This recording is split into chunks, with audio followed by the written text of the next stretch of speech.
Muito bem, pessoal, muito boa noite, sejam bem-vindos para mais um momento de estudo bíblico. Hoje é o nosso 6º estudo da série Tempos do Fim. Nós iniciamos esse momento em nome de Deus Pai, Filho e Espírito Santo, pedindo a sua condução, pedindo a sua luz sobre cada um de nós, para que a gente guarde a sua palavra nos nossos corações.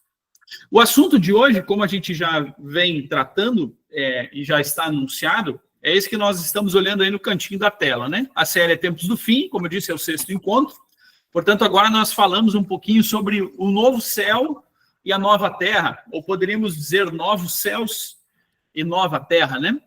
É o assunto que encerra essas nossas semanas aí de interação, de conversa, de crescimento sobre esse assunto tão pertinente para nós, que são as coisas que estão acontecendo já nesse tempo. Nós já estudamos sobre isso, né? Não são somente coisas lá do futuro, são coisas do presente. Mas também que vão ainda acontecer, né? Portanto, novo céu e nova terra. Queridos, tem algumas perguntas para nós respondermos logo depois dos textos bíblicos. Mas deixa eu fazer uma leitura dessas 3 próximas apresentações aí, ou telas que estão diante de vocês, né? Textos que nos falam do céu, da nossa morada com Deus. Esses textos já aparecem tanto no Antigo Testamento quanto no Novo Testamento. E é muito curioso que isso já aparece lá. Isaías 11, 6 a 8, numa profecia, nos diz assim: o lobo habitará com o cordeiro, o leopardo se deitará junto do cabrito, o bezerro, o leão novo e o novilho gordo andarão juntos, e um pequenino os guiará. Um pequenino aqui é uma criança, né? É uma criança, até a continuação vai falar sobre isso, né? A vaca e a ursa pastarão juntas, e as suas crias juntas se deitarão, e o leão comerá palha como boi. A criança de peito brincará sobre a toca da cobra, e o já desmamado, ou seja, uma criança que já é um pouquinho maior, né? Meterá a mão no ninho da serpente. Não sei se já tinham lido esse texto bíblico ou não, mas ele fala de uma maneira muito interessante sobre coisas que hoje a gente não consegue pensar que podem conviver juntas, né? São seres da nossa criação, né? São animais, né? Inclusive, o texto bíblico está juntando aí criança com cobra, né? A gente não consegue suportar pensar uma cobra chegar perto de uma criança. Muito menos uma menina, um menino pequeno botar a sua mão dentro de uma toca, de um ninho de uma serpente, né? São coisas meio indizíveis para nós, que são imagináveis, né? Mas o texto bíblico nos faz refletir dessa perspectiva, assim, quando ele nos faz olhar para o céu. Diga, seu Hartwig. Pastor, eu nunca tinha lido esse texto aí, que eu me lembre. Pode ser que eu já li, mas eu não lembro.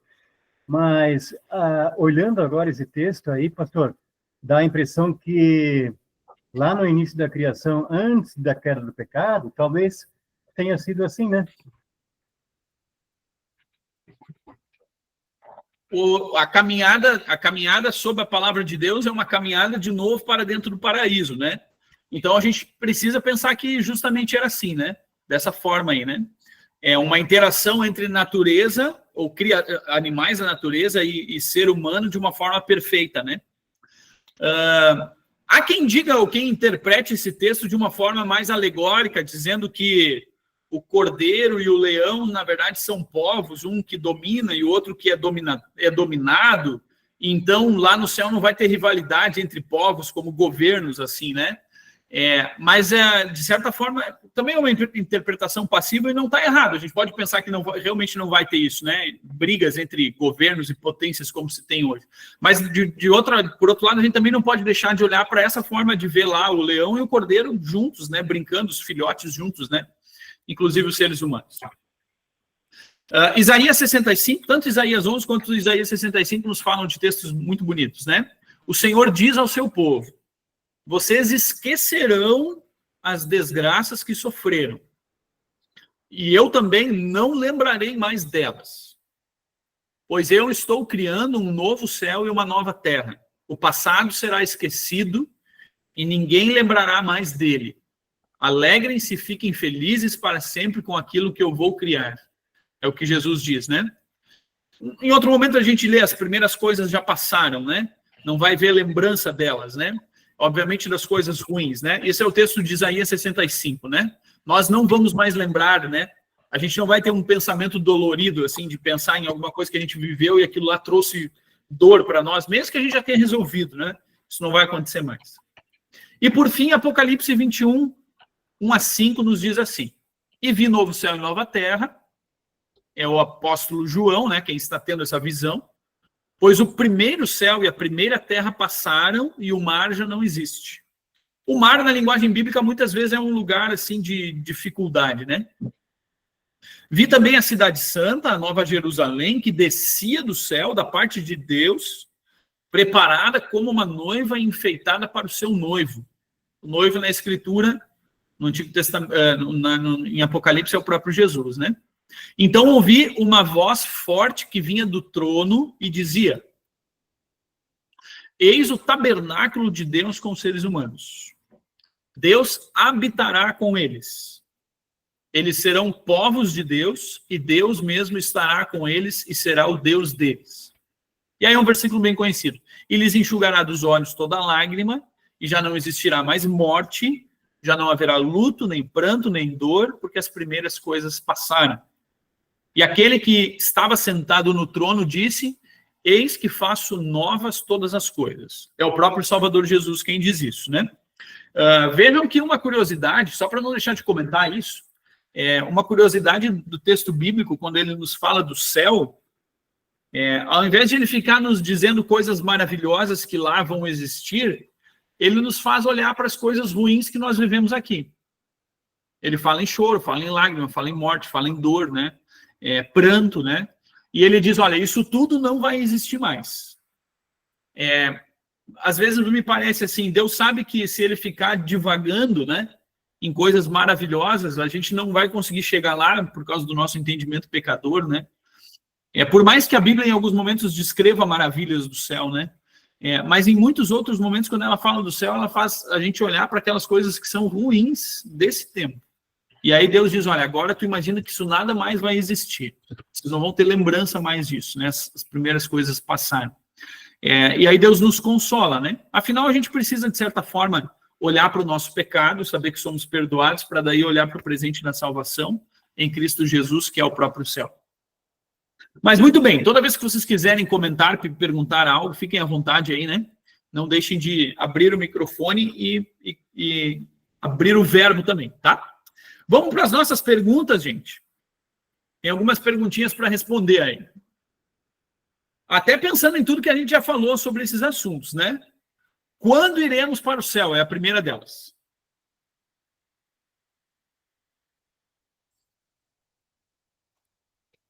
Hoje eu trouxe meu chimarrão porque a resposta é com vocês. Hoje não tinha dado para tomar chimarrão ainda, né? Então a Helena disse, não, deixa eu fazer um mate para ti, pode tomar um pouco disso tudo. Quando que nós iremos para o céu? Vamos tentar relembrar algumas coisinhas que nós já falamos sobre isso, né? Até mesmo aquela história do encontro passado entre o já e o ainda não, né? Vendo a tela da projeção, eu não estou vendo. Não estão vendo a tela? Eu estou vendo a tela da projeção, mas alguém está com alguma dificuldade de ver a tela aí da projeção? Eu estou vendo. É tranquilo. Eu estou vendo também. Eu estou vendo. Está aparecendo aí, Ricardo, para a maioria. Quem sabe sai e volta, né? Rapidinho, talvez adiante, né? Ou deixa eu fixar a minha tela. Oh, desfixei aqui, agora fixei de novo. Ver o que vai acontecer aí para ti, né? Não sei se mudou alguma coisa. Quando iremos para o céu é a pergunta, né? Em que momento nós iremos para o céu? A gente pode pensar nisso no futuro, obviamente, né? A gente está falando de algo assim. Mas vejam o que Lutero fala nas obras selecionadas no volume 11. Um cristão é uma pessoa que começa a trilhar o caminho desta vida para o céu, começa a trilhar o caminho, né? No momento em que é batizado. O céu já vem antes do que a gente imagina, né? Na fé em Cristo, desde já, ou melhor, na fé de que Cristo, desde já, é para ele o caminho, a verdade e a vida, e não esmorece, o cristão não esmorece, apegando-se a isso até a hora final. De que lá no nosso batismo o céu foi trazido para cada um de nós, né? Ele não está num lugar distante que um dia nós chegaremos, mas ele foi colocado dentro da nossa realidade, dentro da nossa vida, né? Lá no nosso batismo. Ele sempre é encontrado nesse caminho, o cristão é sempre encontrado nesse caminho e é guiado, na verdade, para obter a vida, como alguém que já vê a margem onde deve pisar. É como se a gente caminhasse ali no limite entre uma coisa e outra, né? A gente já está pisando um pouco do lado de lá, mas ainda um pouco do lado de cá. Eu falei antes sobre o joinha, ainda não, né? Ele sempre está preparado, se a morte vem hoje, ou amanhã, ou em 1, 2 ou 10 anos. Porque em Cristo ele já foi transportado para o outro lado. De certa forma, nós estamos já lá, transportados para o outro lado, para o céu, né? E, de certa forma, nós ainda estamos por aqui, né? É a resposta de Lutero. Nós não temos permissão bíblica para dizer que a gente só vai estar no céu um dia, né? Como se algo que não fosse ainda dado para nós, né? Não, Jesus já nos diz, olha, a garantia do céu é de vocês hoje, o batismo é essa garantia. A palavra de Deus que nós estamos ouvindo é essa garantia hoje já, né? E por outro lado, a gente também diz, plenamente, um dia a gente vai estar nessa festa maravilhosa, que é a festa do Cordeiro, né? O banquete celestial no céu. É assim que Lutero responde essa pergunta sobre, e aí, quando iremos para o céu? Fiquem à vontade, tá? Vamos indo. Diga, Márcia. Então, né, pastor, parece que aí se abre uma brecha para o tal do purgatório, então, né? Foi aí que se aproveitaram disso e deixaram no purgatório, né? Fica lá de molho, paga um pouquinho, né? Que já que a gente... Antes de chegar lá plenamente, né? Isso? Pois é, boa pergunta. As interpretações ali, acho que a interpretação do purgatório é ainda algo a sofrer, né? É por isso que a palavra purgar tem a ver com sofrer, né? Mas é óbvio que alguém que queira puxar para um lado vai conseguir puxar para um lado ou para outro, assim, né? A certeza do batismo que Jesus nos dá é que a gente não vai ainda sofrer para daí chegar no céu, por mais que a gente passe por sofrimentos na nossa vida, né? Esses sofrimentos não são um requisito para que a gente chegue lá, né? O batismo ele é tão consolador que uma criança recém-nascida batizada, nós colocamos ela nas mãos de Jesus, se porventura, né, acontece algo que ela é chamada antes do tempo, né, vamos pensar assim, né? Ela está lá no céu, a gente tem esse consolo, né? Mas, de certa forma, alguém pode pensar assim, né? Como tu comentou, né, Márcia? Não deixa de ser margem para essa interpretação também, né? Vamos continuando? O que os céus e a terra têm em comum com as nossas roupas? É a segunda pergunta. Tem certeza que na casa de vocês não acontece nunca algo parecido com isso ali da imagem, né? As roupas estão sempre lavadinhas, dobradinhas, nem sujam, para dizer a verdade, né? O que teria o céu e a terra? E agora eu estou pensando no que está criado, assim, né? Como Deus quem criou isso aí, né? A criação, né? O que elas têm a ver com as nossas roupas? É uma pergunta capciosa, assim, ela não é tão simples, né? Mas eu me surpreendeu a forma como Hebreus fala sobre o céu e a terra. E se a gente pensar dessa forma, assim, um Deus fazendo isso, assim como nós fazemos isso com as nossas roupas, é algo de chamar atenção mesmo. O Senhor fez a terra e os céus, aí tem mais, depois a gente vai ler o texto inteiro. E um dia o Senhor os enrolará como um manto, e serão trocados como se troca de roupa. Quando eu li essa parte ali do Deus vai enrolar céus e terra como um manto, eu imaginei uma criança ou a gente adulto chegando na nossa cama e puxando o cobertor e lençol e fazendo uma trouxa de roupa só, assim, sabe? E jogando fora e botando um outro novo por cima da cama. E aí a continuação fala sobre trocar de roupa, né? A gente pega a nossa roupa, ela tá suja, ó, no final do dia, agora eu vou botar ela para lavar e amanhã eu coloco outra, né? Depois do banho, vamos pensar assim, né? Assim Deus compara que ele vai fazer com o céu e a terra. né? Mas aí a gente pensa na vastidão da criação, né? O mundo inteiro, isso, né? Deus vai pegar isso e vai... o cobertor do mundo, né? Os céus e a terra, tudo criado, Deus vai trocar eles como se troca de roupa.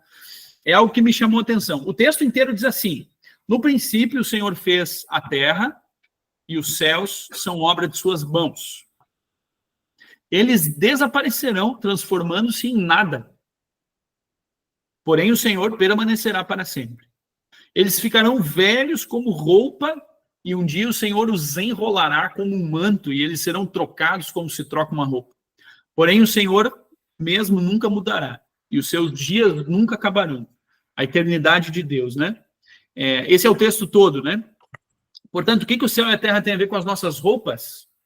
Numa comparação que tem que ser adequada, obviamente, né? A gente precisa pensar nisso de uma forma clara. Assim como a gente descarta uma roupa, assim como isso é tirado, né?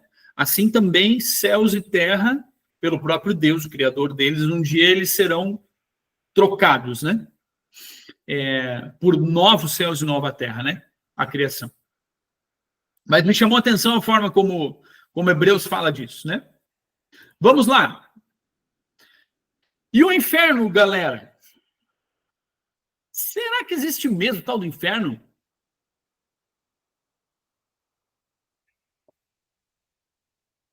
Será que não é, sei lá, tem tanta coisa que é criada por aí, né?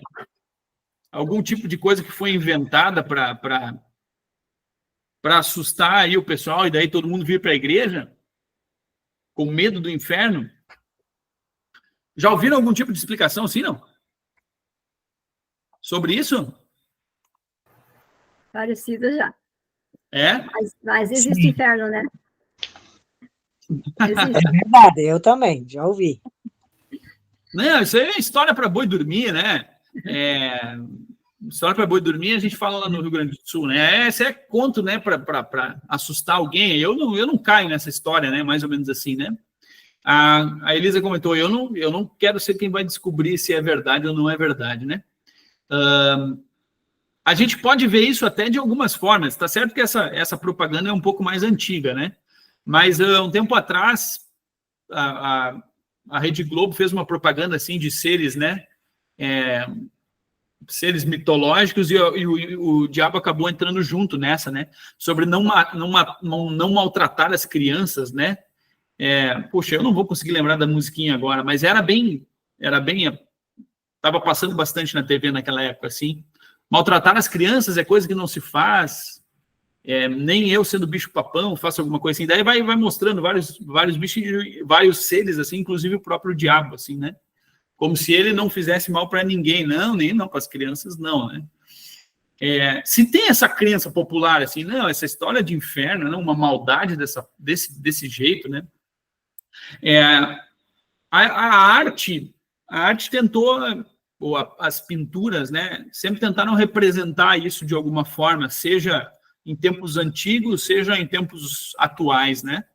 Me parece que na Idade Média, anos antes também, isso era de uma forma muito rica, porque não se tinha muito acesso à imagem, então isso as igrejas, a gente vai olhar para uma imagem depois, né? Essa é uma pintura de um juízo final, de 1306, não me arrisco a dizer o nome daquele pintor ali, né? Mas está numa das igrejas da Itália, que se chama, o lugar é Pádua, né?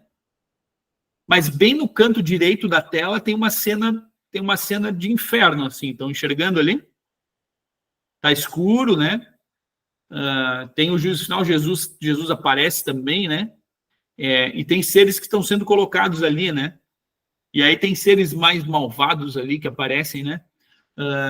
A história não nos deixa pensar nisso de uma forma Beelzebub em azul barrigudo ali, mais ou menos, né? Mais ou menos isso, né? Ele parece estar devorando alguém ali também, né? Algum texto bíblico nos fala sobre o inferno ou sobre o diabo procurando alguém para devorar, né? E essa palavra devorar realmente estraçalhar mesmo, é uma fera que arranca pedaço, né? É algo sanguinário, assim, né? O termo que o apóstolo usa lá para falar desse versículo, né? Mas a gente precisa pensar de uma forma muito, muito clara sobre isso. A gente não pode ficar imaginando que, não, o inferno não existe, ou eu não preciso pensar nisso, já que eu vou para o céu, né? É algo que para mim é insignificante, né? Deus fala de forma clara e muito séria sobre o inferno. Portanto, quando nós falamos em novo céu e nova terra, num estudo em que fala sobre isso, a gente não pode deixar de olhar também, não só para a salvação, mas para a condenação. É algo que Jesus nos chama a atenção. A gente precisa pensar um pouquinho na condenação. Assim diz aquele livretinho sobre teologia para hoje, os tempos do fim. Os descrentes sofrerão, tanto no corpo como na alma, a eterna separação e condenação no inferno. Tormento indescritível será conscientemente experimentado. É algo que está claro na cabeça, né? O inferno é retratado como um lugar de local não designado, né? Não é lá no centro da Terra onde tem lava, né? E aí é quente, né? Mais ou menos assim. A gente diz para baixo, né? Mas a Bíblia não diz qual é o local do inferno em si, né? Do local do céu também, né? Deus está acima nas nuvens. A gente pensa de alguma forma assim, né? Mas a gente não vê um lugar, né? De fogo inextinguível, ou seja, nunca termina o fogo. Queima, queima, queima, queima e não termina. Ao mesmo tempo, a gente também, mas o ser humano também não vai pegar fogo no sentido de ser consumido, né? É um fogo que queima, mas ao mesmo tempo não consome, vamos pensar assim, né? Traz sofrimento, mas não mata, vamos pensar dessa forma, né? Um lugar de profundas trevas. Isso aqui são comentários a partir de textos bíblicos, né? Um lago que queima com fogo e enxofre, em um lugar onde os homens beberão o cálice da ira de Deus. Essa é uma linguagem do Antigo Testamento, né? Deus derrama de um cálice, né? Da sua ira, né? E a pessoa toma isso, né? Condenação eterna consiste numa exclusão permanente da comunhão com Deus. Um estado no qual toda a força da ira de Deus será experimentada. Como é que é aquele texto bíblico que nos fala sobre cair nas mãos do Deus vivo, né? É algo assim, né? Deus tem poder para condenação, ele pode condenar, na verdade ele vai condenar, né? Os descrentes vão sofrer, né? Então, toda a ira de Deus, ela vai ser experimentada nesse lugar. Isso precisa nos levar a pensar algumas coisas bem importantes para o tempo de hoje. Se nós vemos julgamento ou ira de Deus hoje, isso é incomparável com o que um dia vai acontecer no inferno. Se nós vemos alguma coisa que a gente diz, Deus está castigando, né?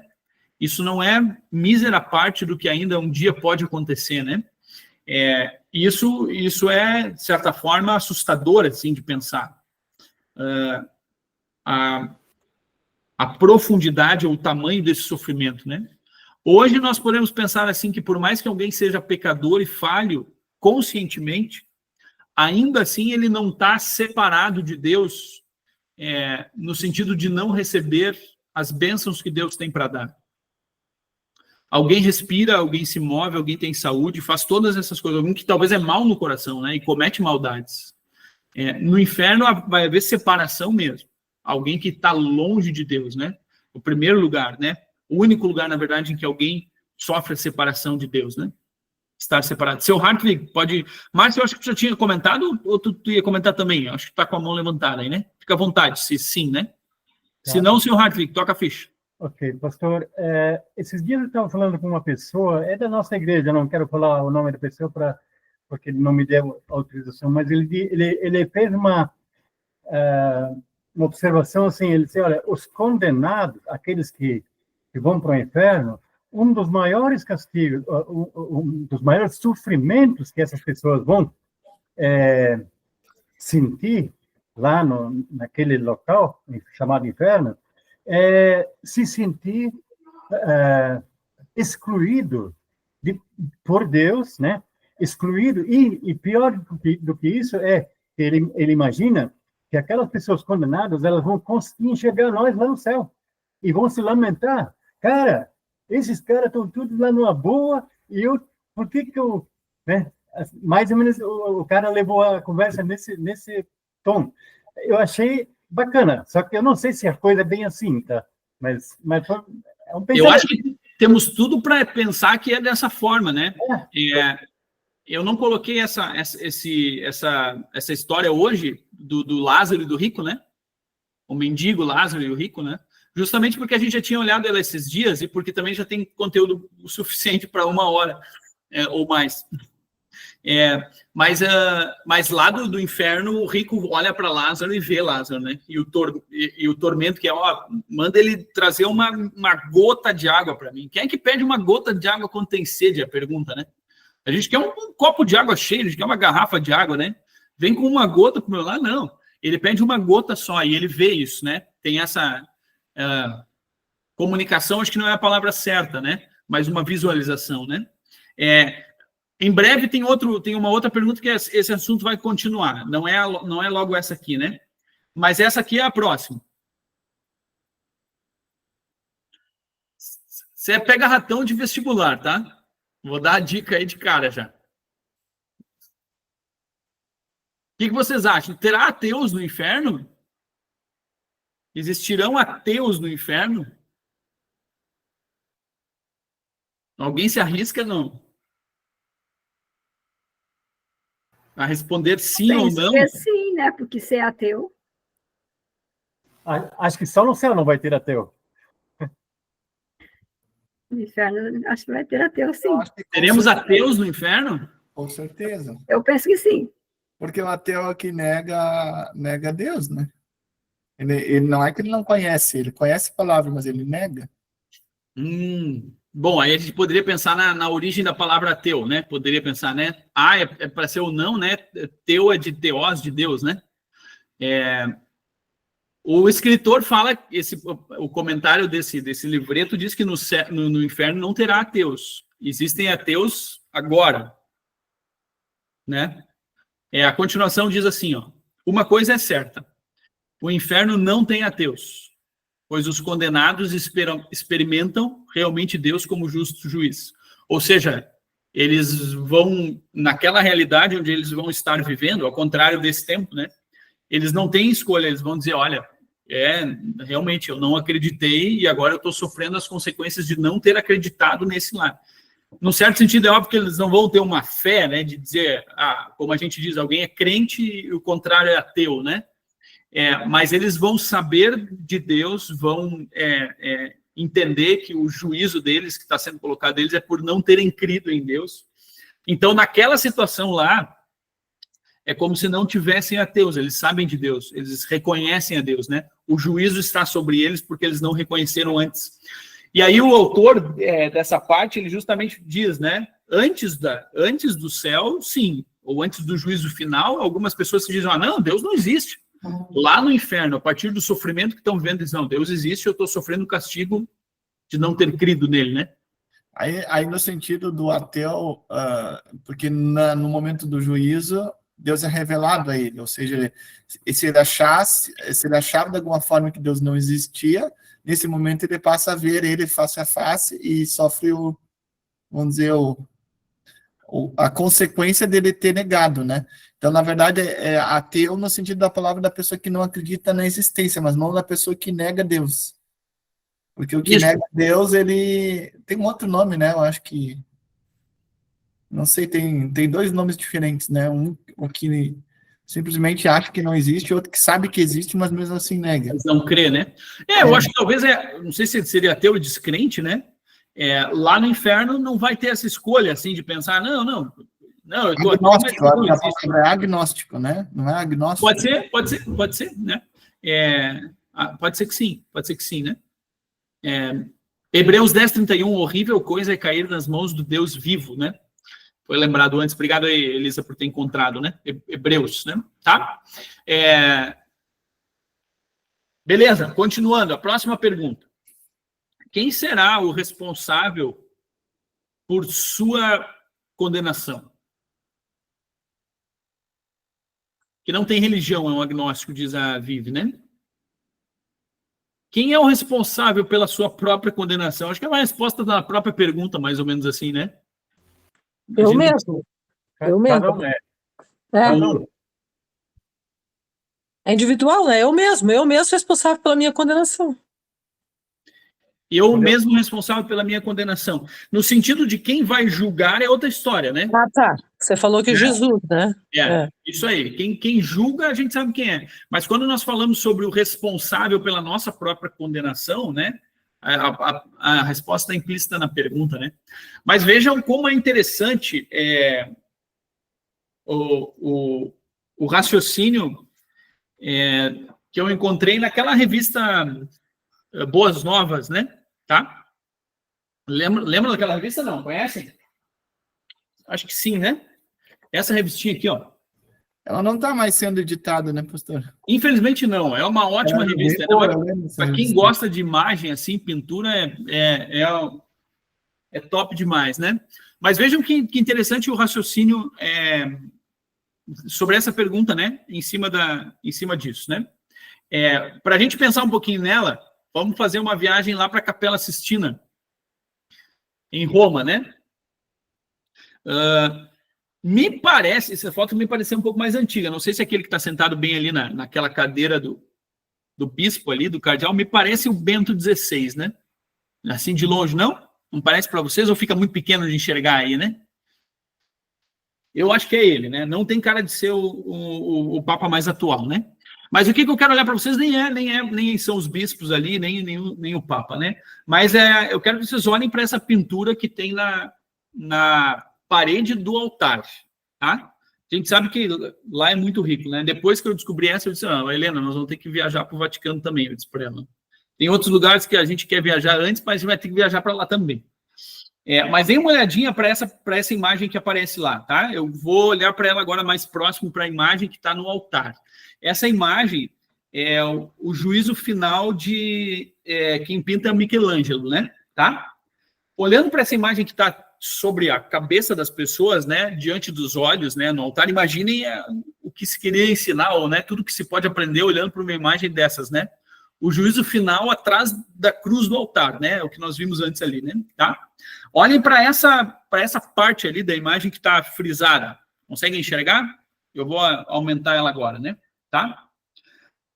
Foi Michelangelo que pintou isso lá em 1475, né? A 1564. É um detalhe, então, esse recorte ali é um detalhe dessa pintura que é do juízo final e é lá no Vaticano, na Capela Sistina. Dê uma olhada para a cara desse homem aí. A pergunta antes lá foi: quem é o responsável pela sua condenação? Quem é o responsável pela condenação de alguém, né? Quem vai ser o responsável, né? Tem para ser uma serpente, né? Que está mordendo a pessoa ali, né? Não é uma imagem. Vão ter que colocar a faixa etária no estudo aí agora, né? Parece que é uma serpente que está mordendo a pessoa ali, mas ela tem um rosto meio humano, não é tão animalesco assim, e ao mesmo tempo tem uma mão, né? Aquela mão ali imagino eu que é da própria serpente. Na imagem maior dá para ver que ela está enrolada no homem, né? Mas vejam a cara do cara, né? Cara de quem está pensando, que rateada que eu fiz. Mais ou menos isso, né? Uma cara de quem, assim, está debruçado sobre si mesmo, né? A gente tem momentos assim na nossa vida, eu acho. Só que todos eles são remediáveis. Se não são remediáveis, eles vão terminar com alguma coisa, né? Não são eternos nesse sentido. Mas eu acho que o Michelangelo, né? Foi muito... Ou o Michelangelo, o próprio Deus, né? Através do Michelangelo, foi muito sábio na pintura, né? No rosto que ele conseguiu pintar nesse homem. E daí diz assim, ó. A revista Boas Novas, né? Chocados. Assim é que ficarão milhões de pessoas quando o dia do juízo chegar. Um choque, né? Milhões de pessoas. Nem todo o que me diz Senhor, Senhor entrará no reino dos céus. O homem que aparece, né? Faltou fechar aspas ali, né? O homem que aparece na ilustração reflete o remorso horrível de saber que ele não pode entrar no céu.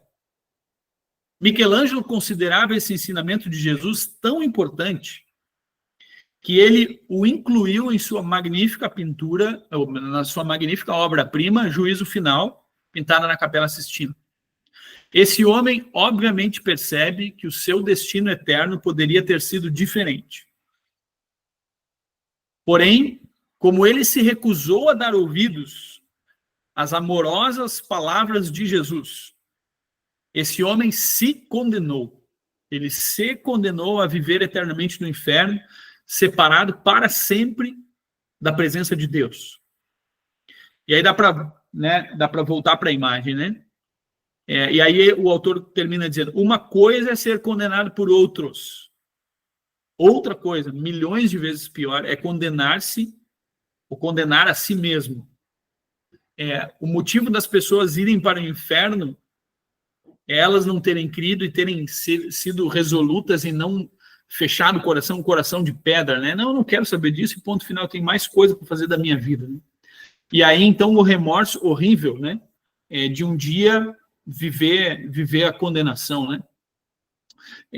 São coisas que são muito didáticas para nós, né? A gente olha para isso e pensa, poxa, que bom que eu posso ouvir a palavra de Deus uma quarta-feira de noite, uma quinta de noite, num sábado, num domingo, né? Durante a semana, a devoção e tantas mais, né?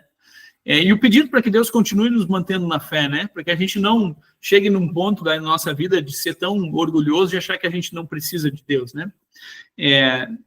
Aí está a pintura da Capela Sistina, né? Se mais alguém quiser ir, vamos combinar a viagem juntos aí. Continuamos, pessoal. Fiquem à vontade para comentar algo, se quiserem, tá? Podemos continuar? Vamos nessa, então. Novo céu e nova terra. É o que nos fala Apocalipse, é o que nos fala Isaías e outros textos bíblicos também, né? Isso quer dizer, então, que tudo vai ser feito do zero? É a próxima pergunta. Se é novo céu e nova terra, então quer dizer que tira tudo que tem e faz coisa nova? É a pergunta. Essa pergunta é bem interessante, tá? Bem interessante mesmo. Vamos dar uma olhadinha para a gramática aí, para ajudar, né? O grego, o texto grego tem duas palavras para novo, para algo ser feita do nada, ou feito novo, né? No português a gente só tem uma palavra, vamos fazer algo novo, e é só essa palavra nova aí. O grego tem duas palavras, uma delas é neos, que daí é algo que é feito do nada mesmo, algo novo, e a outra palavrinha é kainos, né? Que é algo feito a partir de algo que já existe. Então, tem alguma coisa que é feito do nada e algo que é feito a partir de algo que já está ali, né?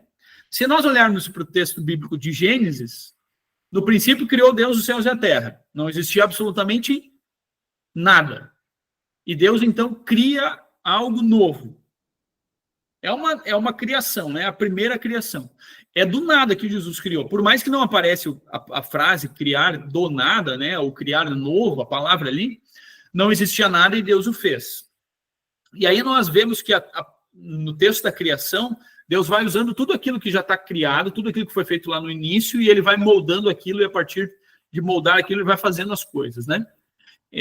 No texto de Apocalipse, quando João vê o novo céu e a nova terra, ele não está vendo algo que é feito do nada. Não é a palavrinha neos que está escrita lá, mas é a palavrinha kainos. Eu vi kainos céu e kainos terra. Algo que existe ali e que é feito a partir de algo que já existe. É isso que nos diz o texto de Apocalipse. Vamos ler um pouquinho para que a gente aprofunde o pensamento nisso. As escrituras indicam que entre o mundo presente, atual, e o novo mundo, existirá uma continuidade e uma descontinuidade. Alguma coisa do que existe vai continuar e alguma coisa do que existe vai descontinuar, não vai existir mais. A nova criação envolverá, de certa forma, a criação presente. Assim como os seres humanos que voltam ao pó na morte, mas um dia ressuscitarão. Aquilo lá que foi colocado no pó, né? Aquele corpo vai ressuscitar. Assim, a própria criação será liberta de sua escravidão. Alguma coisa vai continuar disso que existe. Mas a mesma continuidade que torna nosso corpo futuro um com o nosso corpo atual, liga o novo mundo imaculado, a nova criação, sem pecado nenhum, liga o novo mundo de Deus com o mundo que conhecemos. Assim como o nosso corpo que vai existir, ele está ligado com o nosso corpo atual, não vai ser outro corpo, é o mesmo corpo. Assim também o mundo que existe, que vai ser refeito, tem alguma ligação com o mundo que nós conhecemos. O texto de Romanos nos fala isso, né? Nós sabemos que toda a criação, no seu tempo, geme e suporta angústias até agora, e não somente ela, mas também nós suportamos angústias e gememos. Igualmente gememos em nosso íntimo, aguardando, ou seja, esse aqui que está ali, a redenção do nosso corpo. Assim, toda a criação aguarda algo, esperando o que vai acontecer. Isso é pelo lado da continuidade, né? Agora, por outro lado, todavia existirá também um elemento de descontinuidade, alguma coisa que vai ser cessado, né? Bom, existiu até aqui, agora não existe mais, isso vai ser excluído, não existirá mais. Entre o mundo que conhecemos e o mundo futuro. A nova criação consiste numa nova ordem das coisas. O dia será contínuo, sem noite, nem sol, nem lua, já que Deus e o Cordeiro serão a luz e a lâmpada. É o que nos fala o texto de Apocalipse. Ordenações da ordem da criação, coisas que hoje se mantêm, tais como o casamento e o governo, não vão existir, cessarão. Algumas coisas não vão existir mais, ou seja, passa a régua aí, isso não aparece mais. Os textos bíblicos dizem assim: eu vi um grande trono branco, Apocalipse 20:11, e aquele que está sentado nele, a terra e o céu fugiram da presença dele, e não se achou lugar para eles. Ou seja, alguma coisa não vai existir mais disso. Fugiram da presença dele. A cidade não precisa de sol nem de lua para lhes dar claridade, pois a glória de Deus a ilumina, e o Cordeiro é a sua lâmpada. Ou seja, é um dia, né? A noite, para nós, é a escuridão, muitas vezes, né? Assim, a gente precisa da noite para o descanso, mas a noite também simboliza, de certa forma, alguma coisa que para nós causa medo, né? No céu nós não teremos medo nenhum, né? Não vai ter escuridão nesse sentido, né? E a própria glória de Deus é o que vai iluminar as coisas, né? Não vai existir, tem que ter sol aí para iluminar, né? A própria glória de Deus, né? Ou seja, algo que existe vai continuar a existir e algo do que existe vai deixar de existir. Nós somos o melhor exemplo, gente, para pensar na importância disso. Querem ver? Pensem o seguinte: se tudo fosse feito do zero, né? Gente, a gente viveu a nossa vida inteira aqui, a gente foi na igreja todos os domingos, ofertamos, vivemos da forma como a gente olha a palavra de Deus e lutamos contra nós mesmos para tentar fazer isso. Mas lá, no fim das contas, nós morremos, nada mais do que existe em nós vai existir, e daí vai ser feito um novo Marcos. Não é como se o que eu existisse, o que eu tenho aqui vai simplesmente deixar de existir. A gente diria assim: não, peraí, então, né? Eu não vou levar uma vida cristã hoje, né? Se vai ser feita uma nova coisa. Não, mas é nós mesmos que estaremos lá. Uma parte de nós ainda vai restar, ou Deus vai manter isso, né? A gente pode pensar em a nova vida que Deus já nos concede hoje, Deus vai manter depois, né? E o pecado que nos causa inúmeros sofrimentos, esse Deus vai retirar. Isso não vai existir mais depois, né? Portanto, é interessante nós pensar nisso. Não é do nada que Deus vai fazer as coisas. Assim como na ressurreição do corpo, aquele corpo que foi colocado na terra, esse vai ser levantado. Assim, a criação toda, o novo céu e a nova terra, serão feitos a partir de alguma coisa que existe. Só que vai ter diferença nisso também. Já é a próxima pergunta? Eu achei que tinha mais um slide aí, né? Chamou minha atenção o raciocínio esse, né? De pensar dessa forma: não, seremos nós mesmos. Não vai ser aniquilado e aí feito algo novo do nada, né? Mas seremos a partir daquilo que existe. A criação toda. Nós já falamos sobre essa pergunta, né? Já conversamos um pouquinho sobre ela em outros momentos. A gente até já respondeu ela. Mas eu achei muito consolador o que a revista Boas Novas também falou em algum momento sobre isso. Olha o que o rei Davi viveu no Antigo Testamento pensando sobre essa situação, né? O rei Davi sabia que quando morresse, ele iria ressuscitar no último dia e viver eternamente no céu com Deus. Porém, quando seu bebê morreu, e ali é o filho de Davi e Batseba, né? Não sei se lembram da situação. Porém, quando seu bebê morreu, Davi não falou sobre a sua esperança de estar com Deus. Ao invés disso, ele falou sobre sua expectativa de ver o seu filho amado novamente. Davi disse, eu irei a ele não é a Deus, a ele é o meu filho. Eu verei o meu filho, segundo Samuel 12, 23. Ali foi um bebê que faleceu, né? Nós temos histórias, ou melhor, temos realidades, né, diferentes, né, de pessoas mais velhas que já morreram. Os nossos pais, a gente pode pensar, né, avós, né, ou pessoas que estão ao nosso redor, ou até mesmo filhos que cresceram, né, que viveram com a gente, conviveram durante muito tempo, né. Achei consolador demais, porque a gente tem vivido aí, acompanhado aquela família muito querida, as Ontas, lá no sul, né, o Samuel, a Camila e a Esther, e eu até, nesse tempo aí, encontrei uma imagem assim, né, que foi consolador, assim, né, tem sofrimento do lado de cá, né, mas Jesus tem os nossos queridos no seu colo, né, se eles faleceram pequenos ou maiores, né, é Jesus quem está com eles. E Jesus tem nos pegado pela mão e ele tem segurado o nosso filho, o nosso pai, a nossa mãe no seu abraço. E nós estamos unidos através de Jesus, né? É consolador ouvir Davi dizer que ele olha para o céu, né? E ele vê Jesus, né? O Salvador dele. Mas, ao mesmo tempo, ele olha para Jesus e logo depois de Jesus ele vê o seu filho. Ou ele vê a sua mãe, ou ele vê o seu pai, ou ele vê a sua filha, né? Do lado de Jesus está o nosso querido, né? Que nós um dia vamos reencontrar, vamos rever, né? Se esse não é um bom motivo para acreditar em Jesus, eu não sei qual é, né? Porque a gente quer ver os nossos, né? Talvez olhar para Jesus e enxergar nele o Salvador na minha vida eu não queira, mas diz para alguém, né? Mas sabia que Jesus vai te proporcionar se encontrar com aqueles que creram? Né? Não é consolador para nós, né, seu Rabi? Eu vejo o senhor aí e penso nisso, né? E tantas outras pessoas que são colocadas aí, né? Tá? Achei extremamente bonito e consolador essa fala aí, né? Da revista Boas Novas, né? Tá? Ele cita também o próprio texto ali de Lázaro e do rico, e daí os dois se reconhecem. O próprio texto da transfiguração.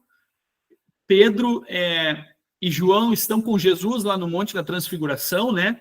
É o texto bíblico, não está aparecendo aqui, né? Mas eles chegam lá e eles veem Jesus, e Jesus resplandece toda a sua glória do eterno Filho de Deus. Por um instante, a natureza humana de Jesus deixa de lado e aparece a natureza divina de Jesus na Transfiguração, um pouquinho antes de Jesus iniciar sua caminhada até a cruz. Deus, o Pai, revela quem é o Filho na Transfiguração. E Pedro e João estão olhando aquilo e eles olham e eles enxergam Elias e Moisés. Como é que eles reconheceram Elias e Moisés? Eles viram a foto dele, é a mesma foto que foi tirada lá do Antigo Testamento, né? Claro que não. Ou seja, eles reconheceram Elias e reconheceram Moisés. Ao mesmo tempo, Moisés e Elias também estão um do lado do outro, né? E eles não viveram em tempos parecidos lá, eles também se reconhecem, eles conversam com Jesus, né? Ali há reconhecimento entre eles, né? E o apóstolo Paulo também fala inúmeras vezes sobre isso, né? Estarmos com os nossos, né? Mas, pessoal, é 8:50. Essa é a última pergunta do nosso estudo de hoje. Como será o céu? Aqui eu acho que a gente podia ser um pouco mais criativo, sabe? E instigar um pouco mais os nossos filhos, instigar um pouco mais os nossos netos, e fazer eles pensar assim, como eles imaginam que vai ser o céu, o que vai ter lá, o que eles vão fazer, o que eles não vão fazer, o que eles vão poder fazer, e uma série de coisas assim que a gente precisa fomentar na cabeça dos nossos pequenos, né, para que eles criem isso na cabeça deles, né? E a gente crie na nossa também, né? O reencontro com os nossos já é um bom motivo, né? Sei lá, eu quando falo sobre o céu, quando eu era menor, eu dizia, eu quero que lá no céu tenha um cavalo alado, né? Um cavalo com asas, porque eu quero voar num cavalo, né? Gostava muito da história, gosto muito da história do Peter Pan, também queria voar. Então são coisas que a gente precisa começar a pensar, a gente deve pensar essas coisas, né? sei lá, eu gosto de trabalhar com madeira, né? Pensar que eu vou ter a eternidade para fazer alguma coisa com madeira lá no céu vai ser interessante, né? Hoje é só um hobby, e lá de vez em quando dá para fazer alguma coisa. Mas lá no céu vai ser isso. Eu gosto de cozinhar, né? Poxa vida, eu vou ter tempo para cozinhar lá no céu, fazer maravilhas lá, né? E assim por diante. Qual é a coisa que você gosta, que você gostaria de ter tempo de fazer, né? E pensa assim, vai ser infinitamente, né, melhor do que isso, né? O tempo que nós teremos lá, né? No céu. Daria para lembrar textos bíblicos, como nos falam, né? Ruas de ouro, a gente pode pensar. Hoje a gente guarda ouro em cofre. É a coisa mais valiosa, né, para o ser humano, né? Lá no céu nós vamos pisar em cima disso, né? É algo, né, tão infinitamente melhor que vai ser algo que vai ficar abaixo dos nossos pés lá, o que para hoje a gente coloca acima da nossa cabeça, né? O Daniel diz que tudo será de nuvens, né? O nosso Dani aqui, né? Nosso pequeno. E assim a gente pode pensar algumas coisas. O texto, a tela penúltima diz assim: a vida eterna é descrita nas Escrituras, faltou uma letra maiúscula ali, como um estado de bem-aventurança sem fim. Bem-aventurança é bênção, né? É viver abençoado, né? Isso significa, por um lado, que os cristãos viverão para sempre em perfeita liberdade do pecado, não vai existir isso mais, não vai mais ter chance disso, perfeita liberdade da morte e perfeita liberdade de todo o mal. Isso não vai mais acontecer. Ao mesmo tempo, experimentarão a alegria sem fim de estar com Deus no novo céu e na nova terra. Estaremos plenamente, fisicamente, com Deus no novo céu e na nova terra.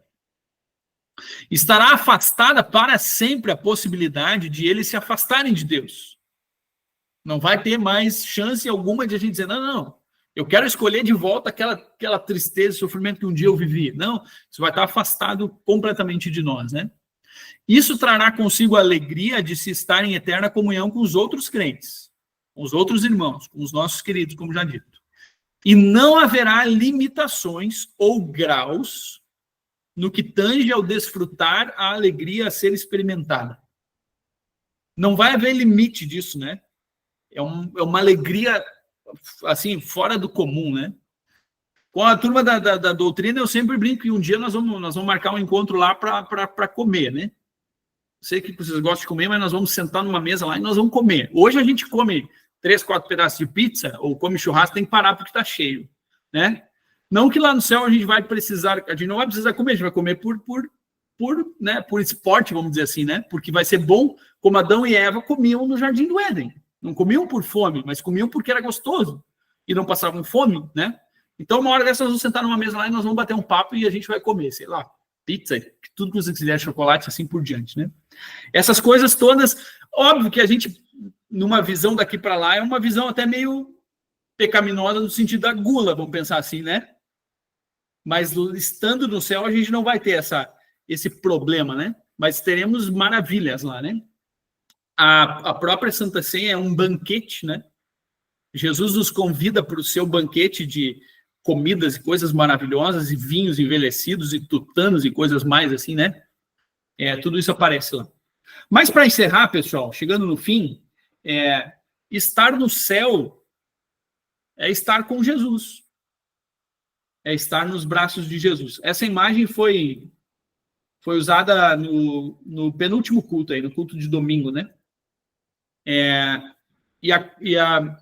Um Jesus que nos abraça e é feliz, né? Esse encontro com o nosso Salvador, né? Algo que é maravilhoso de pensar, né? Já na nossa vida é algo que nos motiva a estar lá. Estar com Jesus é estar no céu, né? Ou melhor, estar no céu é estar com Jesus. É para sempre estar no abraço do nosso Salvador, né? Inúmeras bênçãos que ele nos concede já hoje e para sempre. Amém? 5 minutos passados do nosso tempo, mas assim chegamos ao final do nosso estudo de hoje, meus queridos.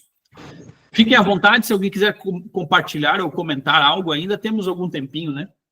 Eu vou dizer boa noite, que meu celular de novo está terminando a bateria. Boa noite. Beleza, obrigado. Por mim e por outro mar.